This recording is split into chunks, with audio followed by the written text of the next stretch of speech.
মা কিন্তু এখানে সদা জাগ্রত এবং কৃষ্ণচন্দ্র এই পোড়ামাতলা কি বসে নবদ্বীপের রানীমা সেজে উঠেছেন রাস মহোৎসবে এবছরের দিনের ভেতরে, যেখানে গাছের গুড়ির মধ্যে কিন্তু মায়ের যে আবির্ভাব।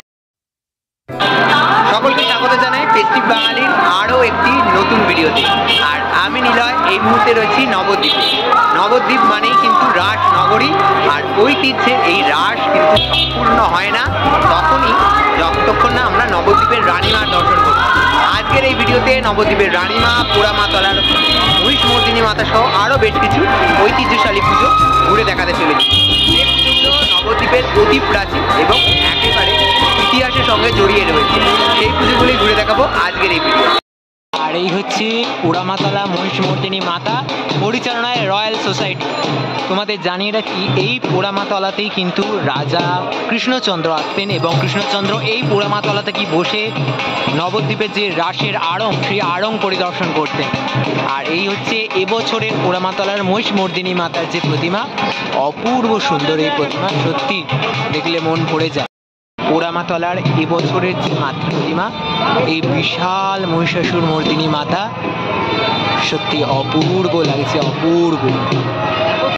একদিকে মা কিন্তু মহিষাসুর বধ করছেন, একদিকে মায়ের সাথে সিংহ রয়েছে। মায়ের যে সাজ, সেই সাজের মধ্যে মায়ের বুকে দেখতে পাচ্ছি গণেশও রয়েছে। অপূর্ব লাগছে, সত্যি অপূর্ব।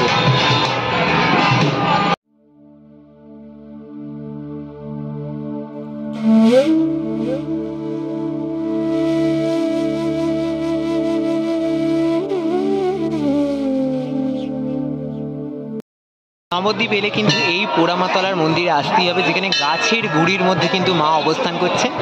মন্দিরের ভেতরে প্রচণ্ড ভিড় হচ্ছে, ভেতরে তো আর প্রবেশ করছি না, তবে পোড়ামাতলার মন্দির, পোড়ামাতার মন্দির এই গাছের গুড়ির মধ্যেই কিন্তু রয়েছে, যেখান থেকে দর্শকেরা বেরিয়ে আসছে। এই হচ্ছে মন্দিরের ভেতরে, যেখানে গাছের গুড়ির মধ্যেই কিন্তু মায়ের যে আবির্ভাব, আর সেখানে এই গাছের কাণ্ডের মধ্যেই কিন্তু সকলে পুজো দেন। আর মা ভবতারিণীও রয়েছেন মায়ের মন্দিরে। মা কিন্তু এখানে সদা জাগ্রত, সদা জাগ্রত মা এখানে আশীর্বাদ করেন ভক্তদের। সকল ভক্তের মনস্কামনাই কিন্তু পূর্ণ হয় এই পোড়ামাতলায়। আর এই হচ্ছে পোড়ামাতলার যে বড় শ্যামা মাতা, সেই বড় শ্যামা মাতা তোমাদের দর্শন করাচ্ছি। পোড়ামাতলার যে মহিষমর্দিনী মাতার পুজোর পাশেই এই বড় শ্যামা মাতার যে পুজো হয়ে থাকে।